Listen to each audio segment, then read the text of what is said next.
Hey, Lioness, welcome to the show, Lioness Conversations, where we help women be brave, to lead with confidence and joy, and to find your path to the most meaningful work of your life.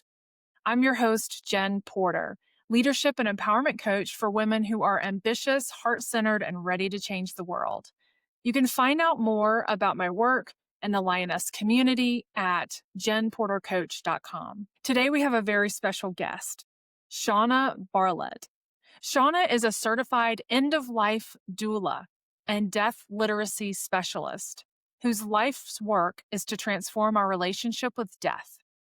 With over 6 years of dedicated experience, Shawna compassionately guides individuals and their families through the great transition, providing essential support, resources, and education.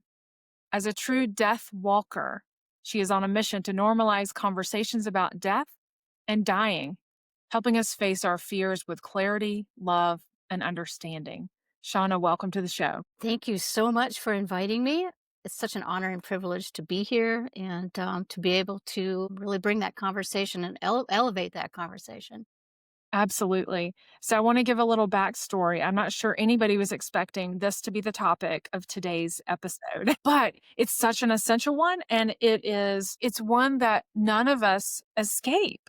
I mean, every one of us has experience with death, dying, loss, questions, uncertainty. And we've walked with others who have died.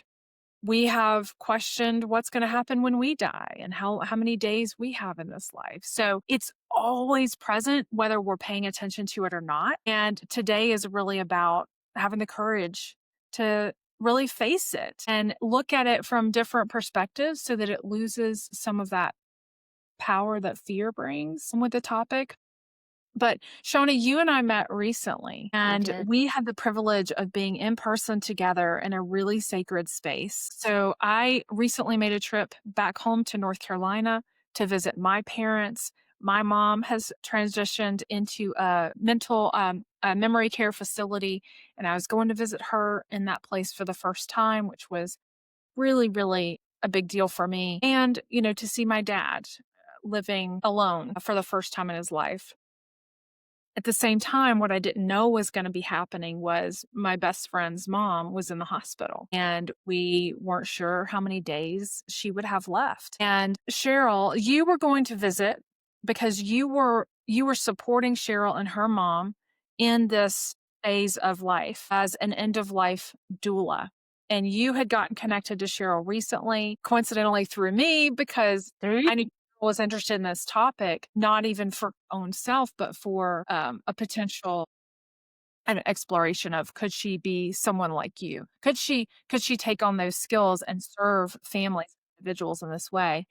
And that's how you is Right. I sent her your website, Yep. found it because you're based in North Carolina in Raleigh, and you made that trip from Raleigh to Winston-Salem to be with Cheryl and her mom, and that's where we congregated and met for the first time and found out how much we have in common, but had amazing conversation about really supporting Cheryl in the space of caring for her mom, Yeah. and, had an amazing conversation. We did. And I'm still supporting her. Yeah. Yeah, I'm still supporting. I will probably. I'm 100% sure that I will be supporting her all the way through to her transition as well, and a little bit beyond.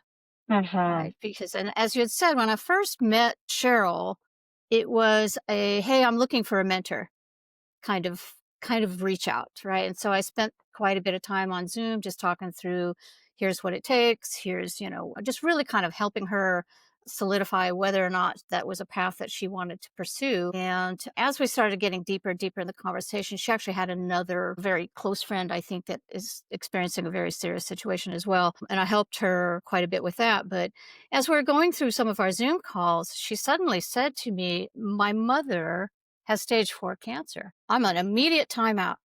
Immediate timeout. We are going to abandon this conversation, and I'm gonna help you with this. I want you to be 100% present for what's coming, what's on the way." And so I transitioned from mentor to I'm your end of life doula. And it's a beautiful, beautiful place to be. Um, I'm with you. I think that there's so much fear that surrounds the topic of death, especially in our current society, the one that we occupy. Fear is really, I don't know, for lack of a better word, ego's last defense. It's what keeps us from crossing the road in front of a car. And so, fear of the unknown, that's huge. We don't know what happens. I don't know. I'm a death doula and I don't know. I couldn't tell you. All I do know, like you had said, is every one of us, on every single one of us, we're born, we live, and we die. And it's a very normal and natural part of our human experience right now. So, my whole what I wanna do is to help normalize that process and to support it and to witness it and to provide, like, that space. I like to hold space for people to just really experience probably, yes, very scary, but the most beautiful thing that they may ever experience.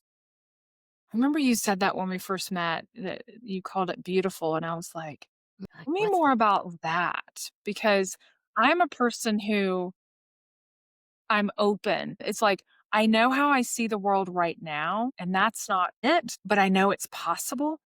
So help me see from a different perspective. So, what is that beauty about?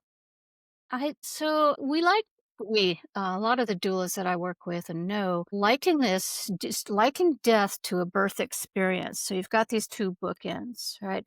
So you labor through birth, right? It's not easy. It's hard work. It's painful. It's scary. It's a lot of different emotions all coming in. You're changing from one thing to another. All of this is happening. And then you're handed a baby, hopefully, right? Your life changes right then, and that's a beautiful experience. Death is very similar. It has a labor process that we go through. And when we're fearful, we're not present with the experience. We're not like really embodying everything that is happening, and we're not like really allowing the family and our loved ones to be there with us and to experience this process, this labor that's occurring. So your body will begin to, it'll do a first it goes retrospective, you begin to think about your life. I want to really foster that, hold space for let's really dial in on what am I about? What was my life about? What is my legacy? What am I leaving behind? What do I need to tell people? How am I going to be remembered, basically? And then as your body begins this labor transition towards the deathing process, it goes through a pretty normal kind of shutdown process. Not everybody does it exactly the same, but there's some universal ways that our body, just the same as when we go from being an amniotic fluid into breathing air, then we begin to shut our systems down and we go inside ourselves, right?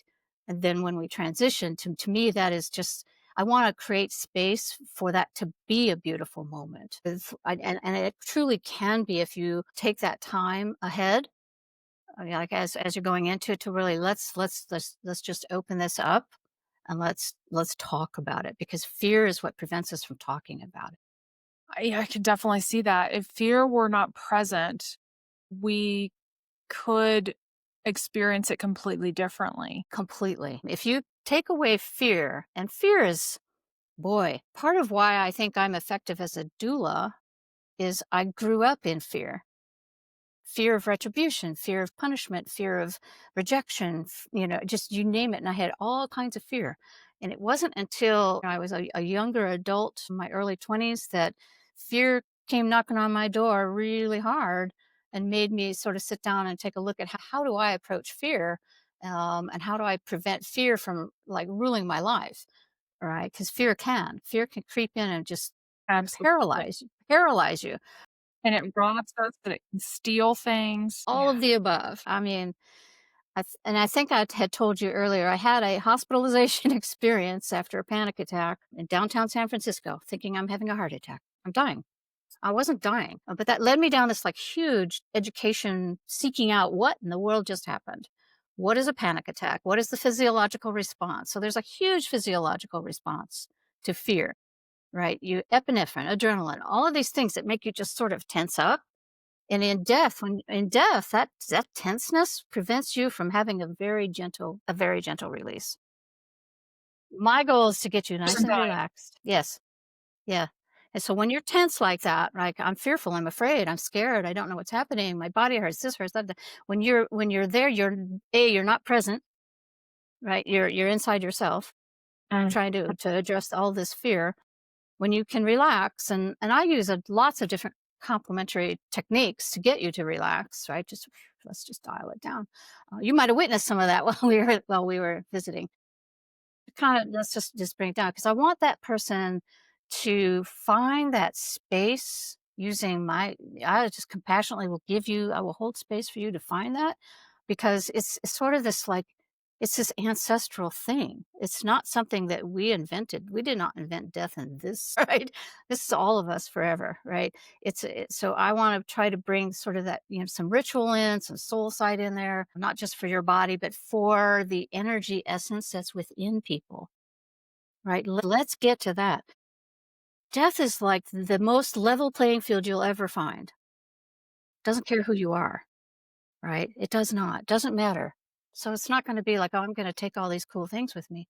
Now let's get down to just your soul essence and what are you believing? What do you think is going to happen? Because I'm going to help you find that.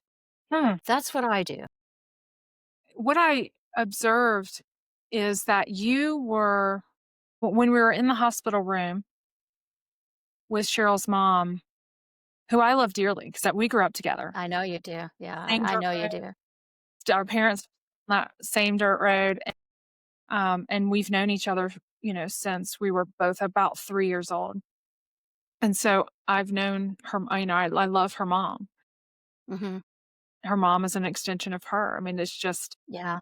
She's a it's, wonderful lady. Yeah. yes. What I observed is that you were affirming and validating and getting curious about how Fran was, what she was thinking, what she was feeling, and affirming that. And now liken it to what I do in coaching. Same Hmm. thing. It's It's the same thing. you. And I'm affirming this experience that you're having, and I'm getting curious about you and it so that you can stay present to it. Hmm. So that you It because yeah. you is like, we just try to push things aside. I don't wanna look at it. I don't Mhm. want it. But to give it that space and that breath to say, "No, we're here. I wanna Just hear what." let it blossom. Yeah. It's absolutely true, and I think that the difference between, like, maybe you and I well, maybe not you, but most people, and especially families, especially loved ones, is that their own personal fear and belief system is what keeps them from doing this. Totally. I'm not going in there, I'm not gonna talk about death and dying, right? Because it challenges them too. Exactly. So part of what I do is mediate those conversations, talk to the patient, and then I'll look right at the family member and say, so what do you think about that? Mm. Right. And I'm providing that safe space. And you saw it, it's safe. And I'm like you, I'm very skilled in listening. I have spent a year answering the suicide prevention hotline and got some pretty serious training on listening skills doing that. And so I bring all of that, like you do, to the party. Just like active listening or reflective listening or pausing. I mean, and I find that the more that you pause, the more, especially with this topic, because it's such a difficult topic, the more you pause, the more space that you're creating for them to feel safe to speak. Tell me what your fear is. And I wanna pause on that point, speaking of pause. And by the way, pause is one of the most effective things in coaching too. Yeah, here too. When you're giving the space to pause, it allows that person to have space to actually understand what's happening because we don't always know, right? It's not like the answer right here or on the tip No, of our tongue. We have to actually concentrate a little bit to see what are we experiencing? What am I feeling? And what are the thoughts that are going through my mind right now? But I also think resistance is at play here, it is. Yeah. particularly in the dynamics among the parties involved. Hmm. Every has their own dynamics and ways of being. Oh, yeah. And it's not natural. It's not typically natural to lean into these kinds of vulnerable conversations because of those dynamics that are typically at play. And so resistance that's coming from all parties, right? It's like the person that is dying may be resistant, show vulnerability to their loved ones because they're trying to be still strong for loved ones. The loved ones want the person to be scared. And so they're changing the subject and talking about the weather, So there's Oh, that yeah. resistance It's to these quite kinds. true. I actually, and I think this happened before you arrived. I is dynamics is a big deal for a death doula because I deal with family and the dying at the same time. And that's the family dynamic is a whole nother topic. Probably could talk for 4 hours about what happens when and especially in a dysfunctional family, right? Especially where you grow up, you have dysfunction, and suddenly your parent is dying. Oh, okay, well, we've got all these other issues we never dealt with. And now this is happening. So it's a really difficult dynamic to deal with as an outsider. So the way I approach that, and I know you don't really get involved with the families, maybe I will go one on one, right? I typically will have one on one talk first with my client. In this case, I would have been Cheryl's mom. I talked to her privately to give her that space to so I am creating a container, and I might have used that word when I saw you, creating a container, and that's her container, and we're going to talk here. And then I did take Cheryl out of the room, and we went and had a nice coffee, and we can have a completely different conversation, right? That she may or may not follow up with, and in her case, no, but that's very normal. That's very normal, and I recognize that, right? That this is the dynamic, right? And then I've even seen the two of them, like not in this case them, but the parent or the dying person and the loved one, just and it's really the ability to read a room. That's kind of what it boils down to. And I'm pretty good 'cause I spent a decade in human resources, so I'm really good at, yeah, I can read the room and I can see that we're going to go sideways here, and I'm going to, whoop, okay, interject and we're going to move a different direction because my goal is not to upset anyone.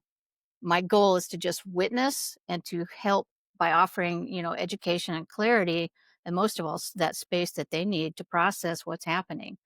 And sometimes it doesn't happen at all on a given visit. Sometimes when I show up, the client will say, I don't want to talk about it, and I'm like, okay, what's your favorite recipe? Because that's really, again, validating that I know that you don't wanna talk about it. I know that it's a hard topic, but let's talk about your favorite recipe, and maybe at the end of that, then after they've trusted that I'm not gonna blow them up on anything, so let's circle back to that, right? Mhm.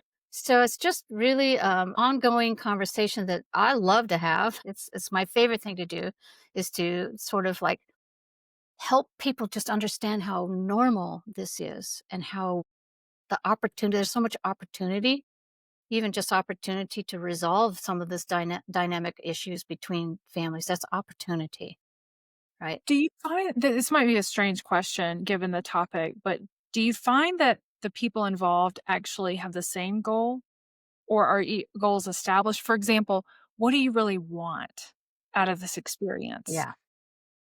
They're very rarely the same goal. It's very rare. And it's Yeah. because everybody's bringing a different set of values and morals and ethics and fears to the party. So it's like inviting a bunch of strangers to a big party. That's not my focus. This is so if you've been on my website, you saw, the scene of death is a sacred place. It's a doula's job to protect it. My focus is on finding out what does that person, my client, the patient, the one who's dying, what do you want? And Mhm. it's my job to make sure that you get what you want. Okay. I can't tell you how many times, and it happens almost all the time, where there's a difference, a disconnect between what that patient wants and what the kids want. Almost always. What is that? Almost always. Well, I'll give you an example. Yeah, I'll give you a couple of examples. So, one of the biggest ones was I did a session with my patient, and we went through, as they start to talk, I start to find out more. What do you want? Do you want to be buried? Do you want to be cremated? Do you want to have a service? Do you want flowers? Where do you want to be when you die? Do you want the lights on? Do you want the lights off? Do you want candles? Do you want people flowing in, right? Or do you want just one or two? So those are the kinds of questions and things that I'm trying to find out so that I can honor their wishes when they no longer can speak for themselves. And so I had this conversation. I had all this stuff written down, and I get on a Zoom call with the two daughters who are like this. with each So other? they, with each other, they had a dynamic that was just unresolved childhood issues that they carried into adulthood, right? And I was like, okay, this is not going to be easy. And it wasn't easy.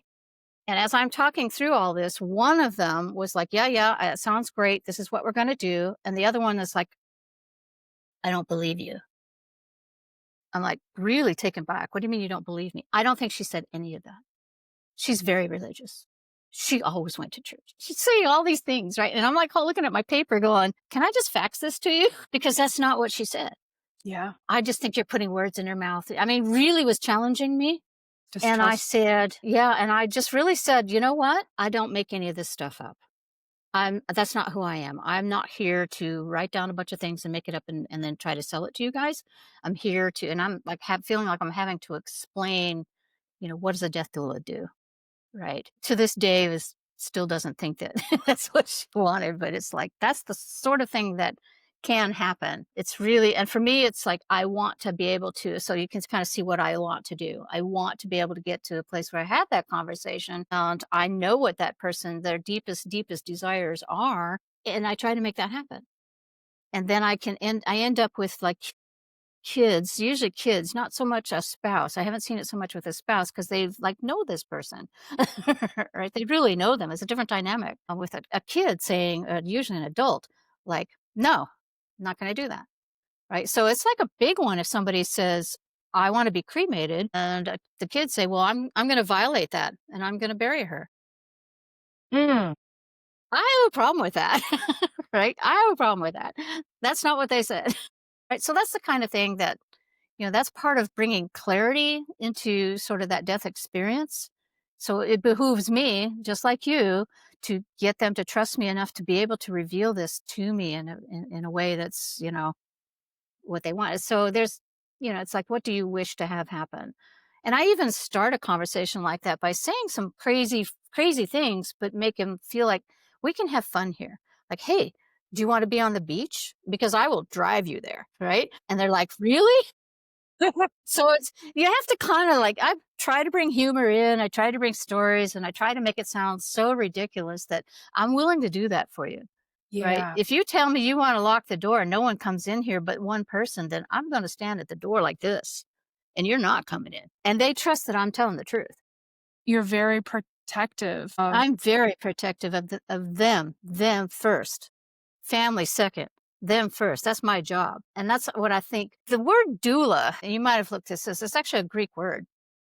And it comes from a doula word. It's like a Greek word that means a woman who serves, right? It's ancient. It has existed in various forms throughout all history and all cultures. There's almost always been a woman, in rare cases, a man, who really do support and walk people to a transition. Been there forever. And that's kind of what I feel like we need to bring back into our society. Mhm. We went sideways during the Civil War. That's when we went sideways. We stopped doing that. We stopped, having people, our grandparents, we had multi-generational households. Yes. People were born, lived, and died in that house. You were probably laid out on the dining room table. In fact, Cheryl's mom gave me a story With just like her. that, with someone in her family that she remembered. And I'm like, Wow. "You're the first person I know that has said that. The first person where somebody was laid out in the house." I'm like, It's "That's yeah, where I wanna go." generations. Yeah, that's where I wanna go. So, yeah, I'm kind of on a little bit of a mission, an education mission of, help I wanna help people mission, but I also feel like we need to bring a lot of that personal care and that compassion back to normalize this process that we will all see. People have compared, they've called me a doula just in the coaching space. I've also studied spiritual direction where Mhm. likened to a doula, where you're holding space, but you're not the expert. And it's that's I'm thinking about the medical system And I'm Mhm. thinking about the difference between a hospital stay and a doula. So, and Yeah. I know we need both of those things, but a a doula and in coaching, we see the client as the expert. The client Mhm. holds wisdom Mhm. for our own Mhm. life. And so Yeah. it's not me coming in or you coming in saying, these are the steps, this is the No. answer. It's helping to draw out what is already inside of that person. And now what I That's think has right. happened is we have lost the ability over generations is what I mean, to trust the wisdom that's within us Mhm. and to trust ourselves. So we've given that away. We've given our power away to others. Specifically, I think about what happens in the medical world where Mhm. we just listen to the doctor tells us, and then there is a treatment and we submit ourselves to a treatment. Mhm. A doula looks at, like in a birthing doula, they look at the Mhm. mom. You hold the wisdom for this entire Mhm. this baby That's right. holds, you know, Mhm. this eternal wisdom, this ancient wisdom is within this little baby who hasn't even been born Yeah. yet. This baby Yeah. knows what to do. Yeah. This mom knows what to do. She needs to Yeah. be strengthened and encouraged and empowered in her own being to know that she's what it takes to deliver Yeah. this baby. This baby is gonna come out knowing what it needs to do. And I will add, just to close that loop, our body knows what to do to die. There's no mystery. Our body knows what to do. And if we just let it do and create that space for that to happen, that's what I mean by a beautiful transition. We know what to do. You're right. We give up so much power. And like I said, I think the Civil War started that. Men started to die a long way from home, and mamas wanted them back. And there were some people in the world that branded themselves undertakers and then later funeral directors. Well, I can accomplish that. I can embalm your baby and I can send your baby home. And Oh, that's is what that started that. where embalming began? That's where embalming began in the United States. Obviously, there was embalming done in Egypt, right? There were different cultures that have done that, but in the United States, that's when it became sort of this like a medically universally accepted kind of way of preserving a body to transport it back home for a burial.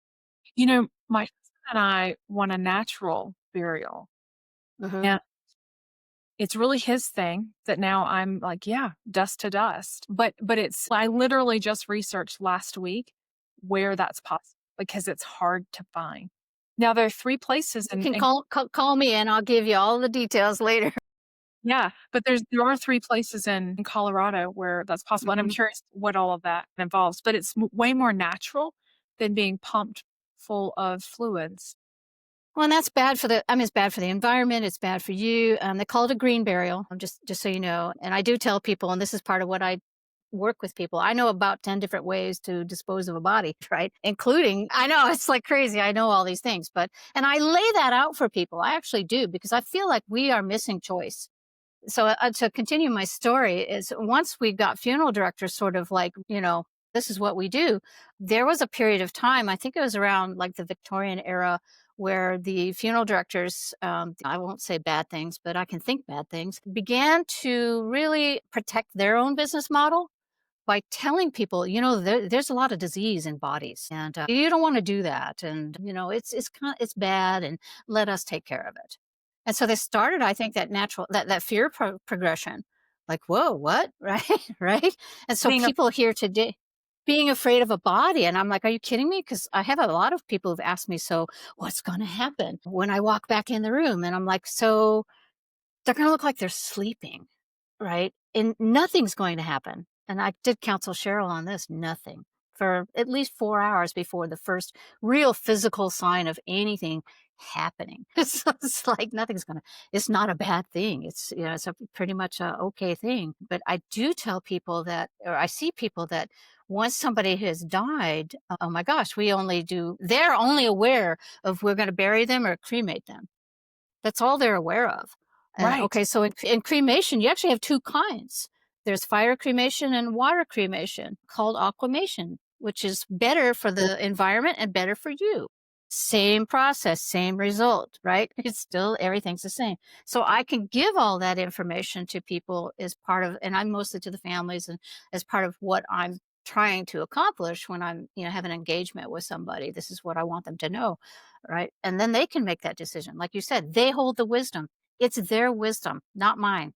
I'm just the person who's going to bring the education to the party. I've even worked with a family who's like a Black family, right? And they're very, very, very I love their celebration of life. I love it. It's really fantastic. But well, we have to call the same funeral director that my grandma used and my great grandma, and they're friends of the family. And I'm like, okay, so how much did that cost? Right? Well, we had to get a loan because it was $15,000 that happened. I had another woman who was from Pakistan, and her and her husband were there when mom was dying, and they said, well, we were told that we had to go to this particular funeral home. We were told that. And I'm like, I don't know who told you that, but let's step out in the hall and have a conversation, right? Because they're like, well, we can't afford that. And I'm like, so let's have a conversation. I'm going to give you all the options. Here's all your options, right? Names, addresses, phone numbers, right? You don't have to. Again, I don't know if I think it's fear. I really think it's like, oh, I don't know what to do. I don't want to talk about it. It's like, oh, Well, we're let's not just do equipped. what everybody else has done, right? We just don't know. It se And that's where I come in.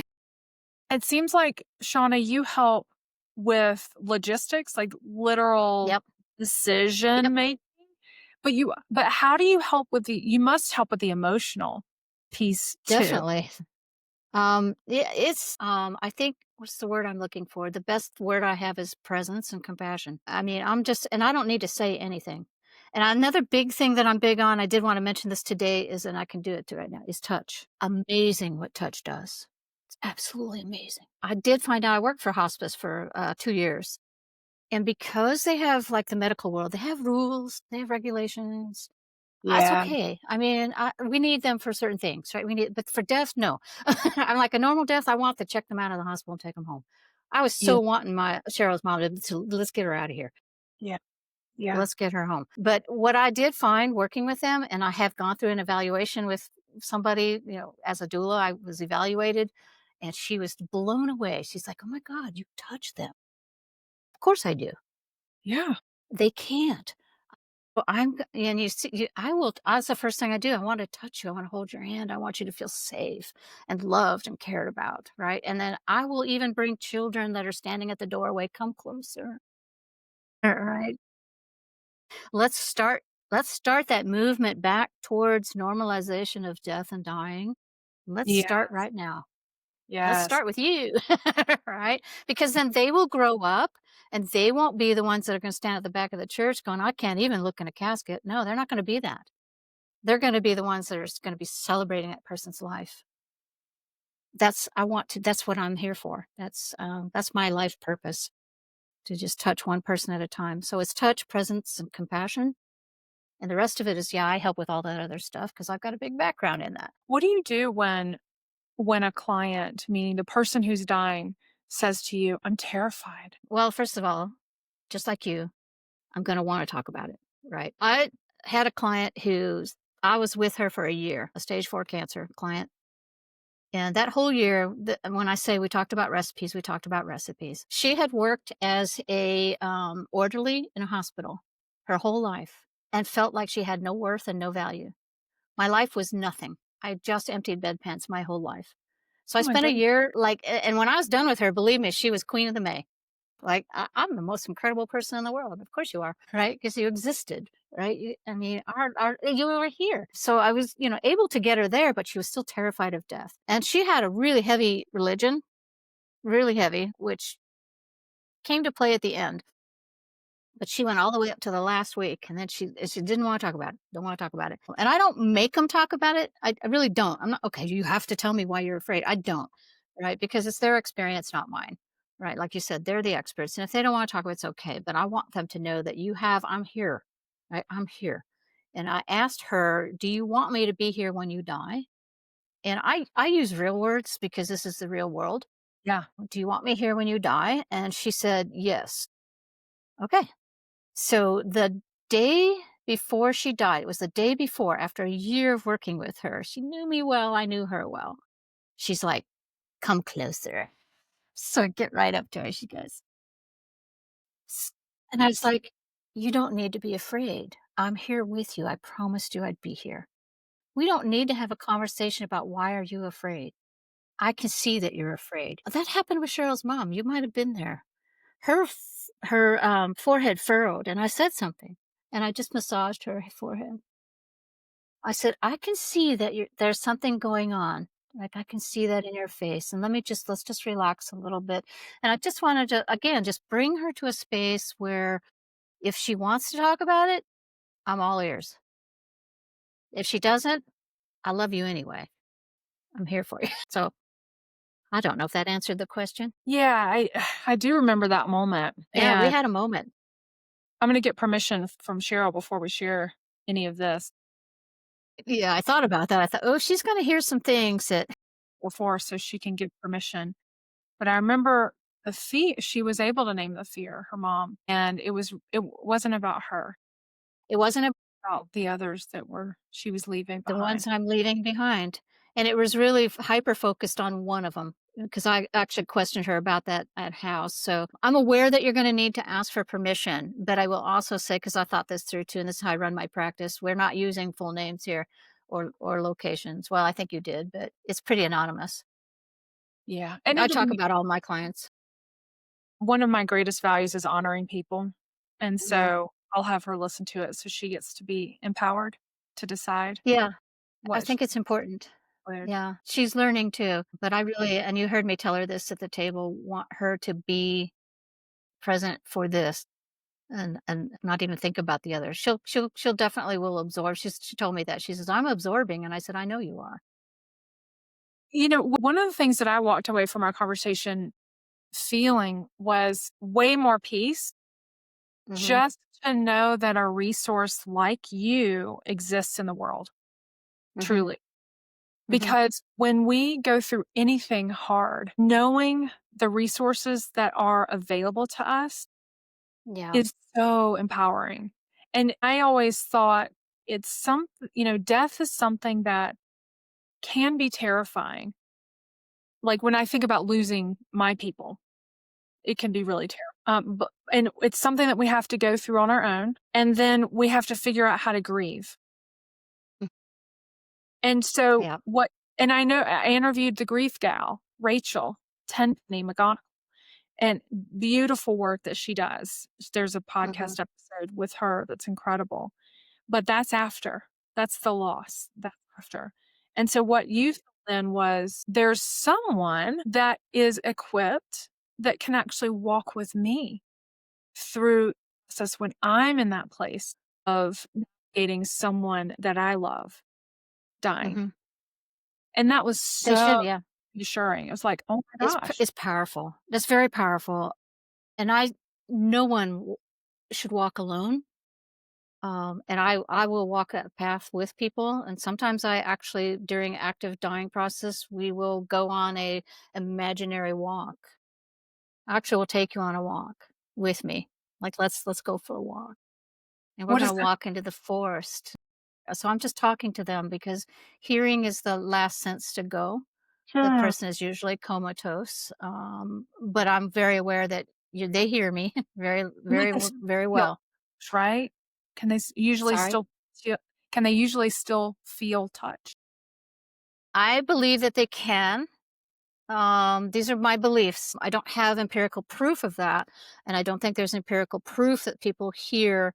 But I've had enough experiences with people that have been sort of unresponsive and comatose, where I had one woman who was comatose that enjoyed listening to Elvis Presley music. So I would play Elvis Presley music on this cute little speaker, and I'm looking at it, her little feet were going like this, and I'm like, "Yeah, don't ever tell me that you can't hear," right? Because I don't believe that, right? I believe you can. So I'm gonna touch, so I'm gonna hold their hand, and I'm gonna tell them, because they are transitioning at that moment, "Let's go on a nice walk." And I'm telling this big, long story about, "Okay, there's a path that we can take. Let's go. Oh, maybe there's a bench up there. Let's take a sit for a minute here and just kind of smell. Do you hear the bird? Oh, look, and there's a squirrel. So we'll take this really long walk, right, out for, a 20-minute conversation that I'm having with them and then bring them back. And I can see the peace on them. I can see it, right? Because the facial muscles will all just start to kind of relax, right? You can sense it, you can feel it. And then most often, that's what gets beautiful for me. It's really satisfying to actually help someone do this. And then they will just very quietly exit the world, exit their body. They'll just leave their body. And it's just like, wow. It's a powerful, powerful moment. Super, super sacred. So privileged and honored to be that person. I want to emphasize this point for people that are listening that it is possible to navigate that phase with peace. It is possible to go into these conversations and experiences without fear. It is It is. possible. And to go It's in with possible. love. I mean, isn't that what Love. we're Mhm. carrying? I And mean, just carry that's the love in the room, carry that's the love whole thing. into the words we share. Just All love. of it. All of it. That's my middle name, compassion. It's just compassion. It's non-judgment, and it's meet that person right where they are. It's not about me. Part of what has brought me to what I do is my husband's death. And it was really a lot of anger and bitterness and a whole lot of things that I was feeling as we went into it. But as he was established in my house on hospice in my living room, and I realized, okay, this he's dying, and I'm becoming the doula suddenly, and the person who's his wife. This is my soulmate dying, and it hit me like a ton of bricks. It was like a ton of bricks. I was like, I'm not the one dying. What's my problem? I'm not the one who's dying, right? He is. And so that's when he got the best of everything that I could bring to create that experience for him. And really that freed me, right? So it's really I'm a winner as well. I mean, like I've done a lot of really difficult deaths, especially at the hospice home where they would require you to sit and talk with like a psychiatrist after one that was difficult. And I would always walk in the room with this big smile on my face, like, wow. I mean, it's just such a sacred moment. And like I said, I'm so privileged and honored to be invited into that space. But for me, knowing that I helped that person in some tiny little way, right, achieve that peace, achieve that release, achieve that death. That, a lot of people coin the phrase a good death. Well, I don't know if that's the right word for it. Oh, it's a good death. All death is death. But I like the word more peaceful and easy release. And, just whatever your belief system is, wherever you think you're going, I got you. I got you. I have your hand. I'm going to walk you to the door and I'm going to let go. So I think people that could listen to you today would think, wow, she's really clear, confident. She is so at peace, not afraid of anything. But it doesn't sound like that was your story most of your life. You had tremendous No. fear, had a panic attack that landed Hmm. you in ER.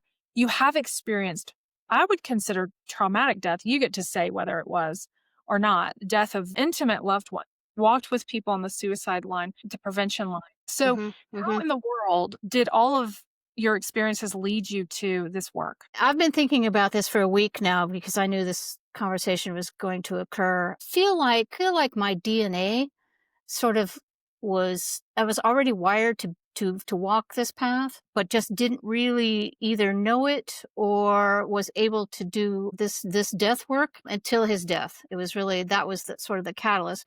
But along the way, my experiences, I had a horrible childhood. I left home at age 15. My parents were divorced, sat us on the couch and said, "We're getting a divorce. What do you want to do? Who do you want to live with?" And it was the first time in my life I found my tongue and said, "Actually, I don't want to live with either one of you." Whoa. And I moved out. I was 15 years old. I got married at age 18. I had a premature baby. She was born at 7 months. And I had an experience with the medical world that was shocking. Just here, I had a new baby I had to go home without, and just all of that could die, not die, gonna die, not die. She's here today. She's the mother of my three grandchildren, and I'm very lucky to have that. And then I had my first husband. I had a crazy divorce. I met my second husband and had an affair. And I'm like, so this was the first time in my life when I said, you know what? This is what I mean by the Eminem thing. I have that quote here. If you had one shot or one opportunity to seize everything you ever wanted in one moment, would you capture it or would you let it slip? And that was the one moment when I first saw him. I am not going to let this slip. And I knew it was going to lead to a messy divorce. I knew all of that, right? It's like, but I need to be with that man. And we spent 38 years together. This was Uh, the this is a soulmate? this is my soulmate, and I was married, I had a child, and I knew that I needed to be with that person.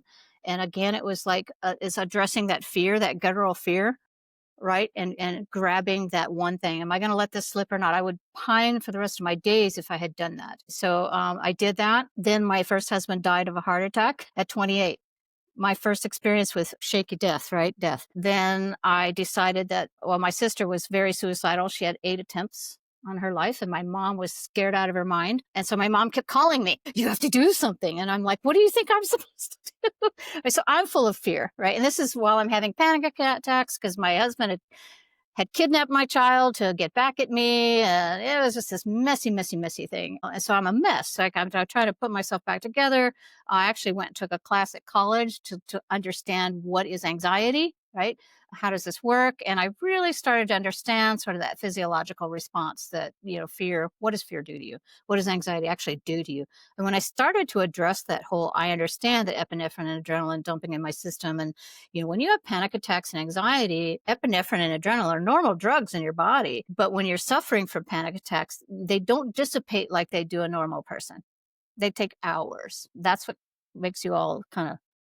So my Wow. sister was suicidal. I decided to go to suicide prevention and ask them, like, "Hey, can you give me some training because I'm getting these phone calls, and these aren't easy phone calls." And I know that the people on this podcast are, understand we're talking about death. I got a phone call one night that said, "I have a gun to my head. What are you going to do about it?" Wow. And I had already gotten the training, and I'm like, "So I want you to hang up and call 911." Right. So I was not freaking out. Right. I was like thinking clearly and tried to help and, just kind of. So she ended up living, but later did die. So I spent a year talking to suicidal people. That taught me a lot about just listening and being present. You don't have to do anything except answer the phone when it comes to that. Just answer the phone. Then they're connected with, okay, somebody there. There's somebody there. You know, and I've heard it all. After that, things kind of settled down for a little bit, but then my husband, my soulmate, I discovered he was an alcoholic. And that was the longest 5 years of my life. And the last 2 years were the worst years of my life. The worst. Just watching somebody self-destruct. And I'm telling you, it's a light story because, it's hospitals, it's rehabs, it's ambulances, it's fire department, it's the sheriff, it's all these people. And then one day, my daughter and I came in and found him on the floor. His eyes were bright yellow. And I said, your liver's failed. We're done. Like, I mean, just like that. It's like, you're done. And we took him down to the hospital here, and the doctor comes out and starts giving me a whole line of crap, this medical crap. It's like, oh, we can save him. We can get him on the transplant list. And I'm like, he's an alcoholic. He's not eligible for a transplant. Okay. I want a hospice worker standing in front of me in the next 5 minutes. And they sent one in 3 minutes. And I said, I'm checking him out, AMA. I checked him out, took him home. He died 6 days later in my living room, and, one of the hospice nurses had given me their badge, and I remember this very clearly. He gave me his badge and said, "You're doing a better job than I am." And I'm like, that's when I decided, "You know what? I think I should be doing this." I think I'm the person. I'm starting to, like, figure out that all of these bad experiences, all the suffering, all the struggles, all of these things that are happening to me are there for a reason. And I felt, and I do feel this today. When I am aligned with my purpose, like a plumb bob, can't quite see it. So imagine a plumb bob going through your body, kind of like a Jenga sort of thing. When I am aligned with my purpose, I feel fantastic. When I'm not, when something's out, something's out. Something doesn't feel right. So the more I like, okay, should be doing this. I should be doing this. The more I got to my life purpose. So I'm fully engaged in life purpose on purpose because now I realize that everything in my life that has happened to me supports that and pointed the way on the path. Right. So I draw on all of these experiences, right? And that's what gave me, I'm not afraid of anything now because the other shoe's already dropped in my life many times. And after my husband died, But when sorry, was the shift where you moved away from fear and more toward peace, I Iron suppose? Man, Iron Man. Yeah. Okay, tell me Iron about Man. Wow. I had a dream 10 years before Iron Man, an actual dream. And I'm thinking, what was that about? And I had never been to Hawaii. so people understand Iron Man. Iron Man is a Iron race. Man. It's a race, it's a triathlon.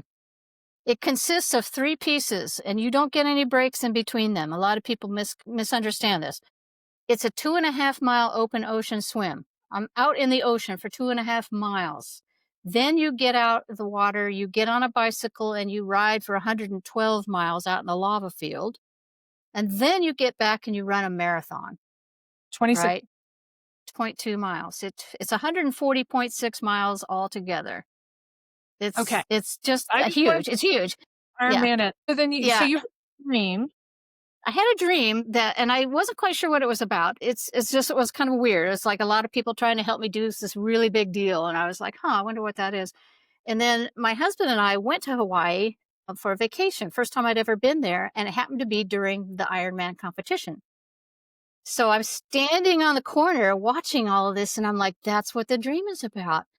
And I remember like these triathletes, the pros, just kind of blowing by me and dripping sweat on me. And I'm thinking, oh man, let's preserve this shirt. It was just so like, wow. It was wow. It was like, I need to do this. Like, I need to do this at all costs, whatever it is. Oh, wait a minute. I don't know how to swim. That was my first problem. I'm water phobic. Like, I was totally scared to death of water. I didn't own a bicycle. I was a runner. So I was already a runner. I'm like, I can do that. Right. I got to go learn how to swim. So I went back to California. We were living there, and I hired a woman to teach me how to swim. A friend of mine teaches disabled children how to swim. And I'm like, you're it, because I don't want to be in public. I'm terrified. I'm like this 40-year-old. At that time, I was 40. And I'm like, I'm terrified. I don't want anyone to see this big person, adult, like, freaking out, crying in the pool. Right. So she sticks me in this pool all by myself. And I'm standing up to water up to here. And she goes, are you okay? And I'm like, again, fear. I'm like, I'm going to confront it right here, right now. I'm like, yeah, I'm fine. I'm terrified. I'm just not crying. I'm terrified. Right. So about a Hmm. year later, and I'm actually swimming. I had an incident in the ocean with another coach who taught me how to do the ocean. It's a different place. It's a very scary place. And I always use a flotation device. And we get out like, maybe a half a mile, and she stops me and she looks at me, and she teases me about this today. And she's like, so, Shawna, what would it take for you to give me that flotation device? I mean, I'm like standing there for 5 minutes, or I'm treading water for 5 minutes. I'm like, I'm thinking this through. What would Huh. it take? So she's obviously got confidence in me that I don't have, right? Mm. So I gave it to her, right? So I did that. She taught me how to ride. We pulled up one day to do a test ride, and the wind is blowing, bikes are laying over, and I'm like, oh, maybe we'll do it another day. And she said, get out of the truck. I loved her. I was like, okay, I love her, because she didn't let me cave into my own fears, right? So the race days showed up. I thought for sure I'm going to throw up. I mean, I'm going to throw up. And I said to my coach, huh? Were you were so nervous? You I thought you was threw so nervous. I was really nervous. I mean, because you never put all three pieces together in training, because not possible. it's a big deal, right? So I was very nervous, and I had no idea what to expect. No expectations whatsoever. I just know this is going to be a long day. So he said the funniest thing to me. He goes, "Well, if you throw up, just turn the other way and just kind of get it away from everybody else." And I'm like, "Oh, okay, he's got an answer, right? Whatever." So I do the swim 2.5 miles, and I'm thinking, and I'm very like zen about the whole thing. Every stroke, I feel great. I am doing fine, right? Just to get myself through it. When I got out of the water, I go into the changing tent, and the lady who's helping me, she's like, and I'm just blah, blah, blah, blah, blah about the swim, because I couldn't swim. I had overcome this fear of water, right? Look at me. I can swim 2.5 miles in the ocean. Oh my God. She goes, shut up. Stop swimming and start biking. So she taught me the power of presence right there with that one single statement, be present. You're on the bike now. You need to do that, right? So I go do that. I come back. It went really well. It's like 7 hours on a bike will kill you. Trust me. Then I get on the run and I'm running with this lady who's like, I was 50 at the time, and she, I think, was 74. That's like 4 years older than I am today. 74. And I'm running with this woman, and I get to like 13 miles in, and I hit the wall. I'm like, that, I'm done. I'm done. I'm like 12 hours into this mess, and I am done. She goes, kills me. She goes, honey, she's like from Texas. Honey, I so wanted to finish this race with you. I'll see you at the finish line. It's like,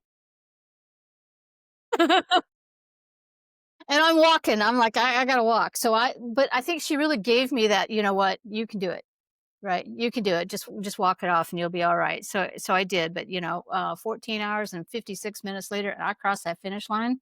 And I'm telling you, it's the biggest thing in my life, knowing that I can draw on myself and what's Yeah. inside of me to accomplish something that big. And that's big. It's not trivial. That's a pretty big deal. And that's the world championships you have to actually qualify for, which I did. It's pretty big. But that's their Ironman's mantra is anything is possible. When my husband was dying, somebody told me that you're an Ironman. You can do anything. A year later, my sister died of an overdose, and I was an Ironman, and I can do anything. And I went out there to help her. I mean, I checked her out of the hospital too. I hate hospitals for that. She's dying. We're gonna get her someplace safe. So I think that's right after those 2 deaths, and this is an important thing I wanted to get across is, and I have, like I said, tattoos on me. There's a tattoo on here that says Amor Fati, which Friedrich Nietzsche. It's a way of thinking. It's a way that so it actually translates to Latin to love your fate. And it taught me how to describe my life in ways that see suffering and loss not only good, but necessary. Because I wouldn't be doing what I'm doing today had I not had all of these really intense experiences. And it took me a long time to really step into that power, right? You know what? These aren't bad experiences. These are experiences that I've had that are very necessary and that I love. Like, I look back and I'm very grateful for my husband's death. It sounds terrible and weird, but we had 38 really incredible years together. The death was hard. It was very hard, but I'm able to do hard now. Very hard. Very hard. I don't have any fears anymore. Been through a lot of it. And that's Yeah. just one of the things. But it seemed like I was granted all of these why am I having all these intense experiences, right? I think it's to help people. And Mhm. when I feel aligned, again, it's like that plumb bob thing when I really feel like, and that was the hard part for me stepping into this role as a death doula, was to step into it with humility. And I don't normally talk about how I got here. Mhm. Right? Not It's not that at all. It's that I'm going to pull all of the experiences and all of the knowledge and all of the wisdom and that I have to help you. And if I can help one person, just one, I'm happy. I'm aligned. And I know I help more than one. I define the lioness, I used to define it as feminine strength, grace, and power. And I'm actually evolving how I'm defining it. I'm defining it more now as feminine strength, divine purpose, and love. Do you feel that your lioness energy shows up when you're with people in this role as death doula? Or is it something different? I think it's there all the time, Jen. It gets more intensified and it's more focused when I'm with someone. Mhm. Um, but I carry that into everything that I do. Like, I have a cat and he gets it. Right? He gets that. He gets that from me. He gets that energy. Everywhere I go. I can be in the grocery store, right? And if somebody needs help getting something off the shelf, I'm your go-to. And I don't wait for permission. I'm your go-to. I'm supposed to be standing here. So yeah, it does get more, I think, it crystallized. I'm trying to think of the right word, more focused, more like a magnifying glass, right? When I'm with somebody, I really pay attention to all the things that I need to bring to bear to be that lioness, to be that person, to be that strength. I do recognize that when I walk in the room, and you saw it, I am the strength. I'm not Mhm. looking behind me. I'm like, "No, that's me." Right? And I come into the room like that. That is me, and I'm bringing that into the room for a reason. That is my purpose. That is my life calling. If someone is thinking about having a death doula help them, I guess maybe who is this? Who would be well served by an end of life doula? Who should be thinking about this? Everyone, everyone. I'm gonna tell you a little story to bring that home. I did a presentation at a library about death doula, about the doula heart. So what do we do? It was called Myths and Mysteries, right? Because there's so many myths and mysteries surrounding this. And at the end, I had a young lady, I think she was around 23 years old, stand up. She's like, "So I don't understand why I would why I need to be here. I don't know why I would need to have advanced directives or a power of attorney, which I do. It's part of what I do." And I asked her, like, "So you're on your way home tonight and you're involved in a traumatic car accident and they take you to the hospital and you're not able to speak for yourself." And she's like, "Yeah, yeah, yeah." I said, "Do your parents know what you want?" "No. That's why you need to talk to me." So you could be 20 years old. Mhm. And yeah, let's start the conversation early. When I'm working with somebody who actually is dying, I want to work with the families because they're all hearing it too. They're hearing the same thing. For somebody who's like traditionally like, "Oh, I need an end of life doula," you want a doula long before you want to talk to hospice. And some people don't elect hospice. I'd say the most optimum time would be you just got a terminal illness diagnosis. Mm, Now what? Because it brings up so if you're asking yourself the now what question, oh my God, yeah. somebody says to a doctor says, "Get your affairs in order." What does that mean? Call me. I'll help you figure out what that means. So someone who would be the client, but also what about a family member who has a loved one who is dying or they're starting to get fearful and that they may only have a few years left? Most of the time, I'm approached by the family. Most of the time, that's Okay. who's reaching out. Yeah, and they either have heard mom or dad come home or their loved one and say, "I have a terminal diagnosis. I think I'm dying," or "You look like you're dying." So for some reason, it's in your head. Suddenly, somebody's dying here. They're the ones that are kind of secretly. It's really weird. Not weird. It's just interesting to me. Humans are very interesting. They're the ones sending me a message, right? "Oh, can we talk?" Of Yeah. course we can. Right. So you're Absolutely. to anybody or do you cover Anybody. the area? I have actually been a doula for someone in Florida and someone in Tucson, Arizona. I have friends in Tucson, so I was able to fly out and combine trips, but a lot of that work is done via Zoom. It's not the same. I can't touch you. I can't give you a big hug, but I can support you. The one in Florida, they actually, it says so on my website. If you give me an airline ticket, I'm there. Probably sleep on your couch or something. I went down to Florida, I think three, 4 times before she actually died to help. And I helped her dog die because she was dying. It was really sad. That was hard. So I'm a pet doula at the same time. I've done 3 dog deaths.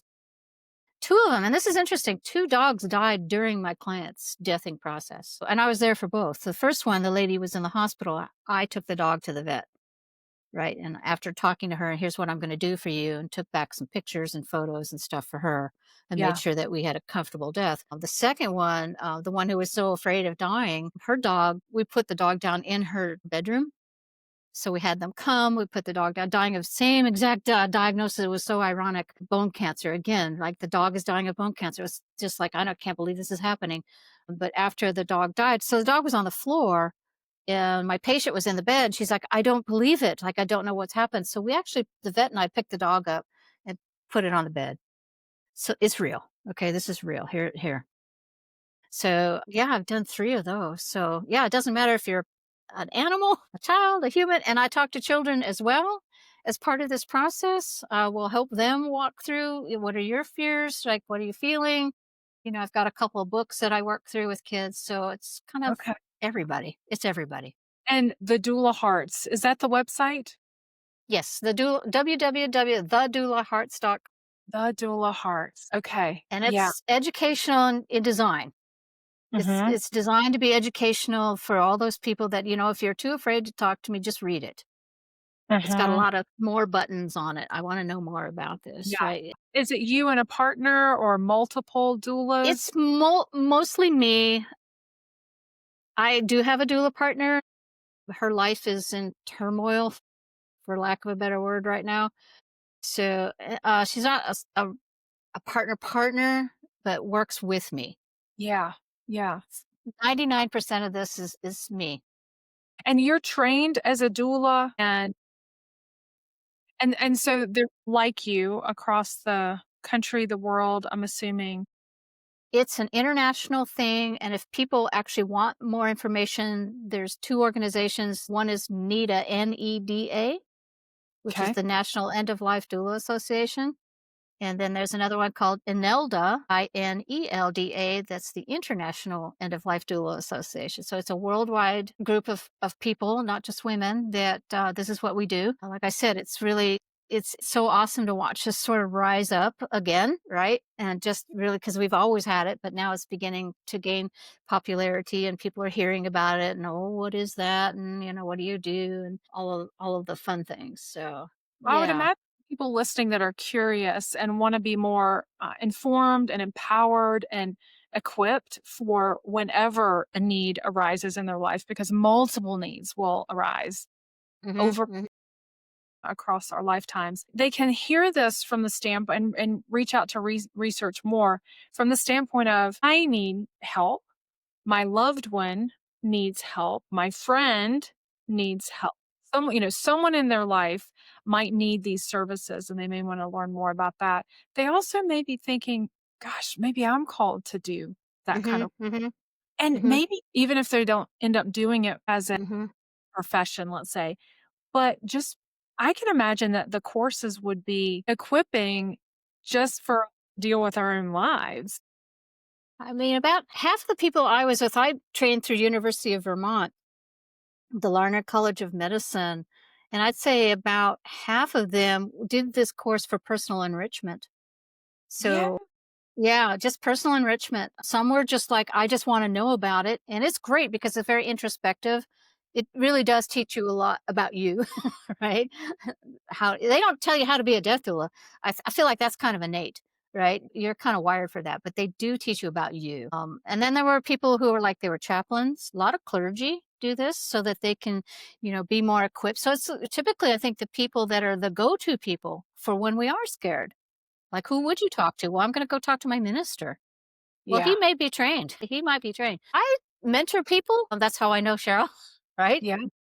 We wouldn't know each other. I just met with another woman last week, just to kind of sometimes it pans out, and most a lot of time it's like, oh wow, okay, thanks for giving me all that information. Not what I'm looking for, and that's fine because I my job is just educate people. Yeah. Hey, do you have and I loved how Cheryl's mom said this, and you'll have to get permission because she did say this. She's just like, she has the heart for this. And she looked right at her and said, you can do this. Like, and that was the first time I met before you were there. Right. Yeah. You can do this. My daughter has the heart for this. And she does. She She does. does. But I want her to be there right now for mom. Yeah. Yeah. So And it's just beautifully such a and one. Yeah, I talked miraculous. to her. I just talked to her. So yeah, it's going to be, that one's going to be, it's going to be amazing. It Yeah. really is. And I think a lot of that is because they have the support, right? That I think we all need and deserve. We all Yeah. deserve that. I mean, yeah. Thank you, Yeah. Shauna. Thank you Well, thank for you. me to this work and just everything that you pour into being there for individuals and families, the dying and those that are supporting those who are dying and normalizing death and dying. We realize we don't have to be afraid. We can talk about these things and we can have peace about the whole We can. It's really We amazing. can. Yeah, it is. I Go just gonna go ahead, tell me. I'm gonna close with one of my favorite quotes. Okay. It's a Mary Oliver quote. She's a poet that I just adore. She said, someone I loved once gave me a box full of darkness. It took me years to understand that this too is a gift.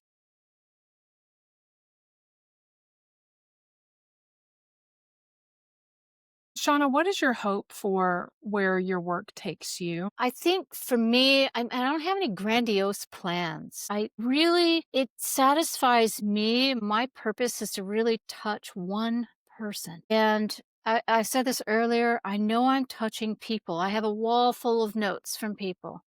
Right. But that's not my focus. My focus is one person. So if one person that listens to this today is touched, I've achieved my goal. Yeah. Yeah. That's good. That's good. It's good work. We do it for the one. We do it for one Yeah. and then the next one.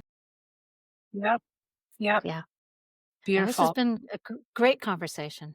Yeah, thank you so much. Thanks for everything that you're doing. And I do encourage people, don't wait. If you've got that sense of compulsion rising up to reach out, go ahead and do that because we all need to be more equipped for these important seasons of life that can be scary for most people. And if there's one of us walking into the room a little bit more equipped and ready to bring peace and love to these situations, that's a really, really good thing. So thedoulahearts.com, reach out to Shauna. It sounds like you're open to having conversations and sharing and educating. So um, I hope this episode has been enlightening and you're reflecting in ways that will really help you and your families and loved ones in the future. So in the meantime, the lioness in me sees the lioness in you.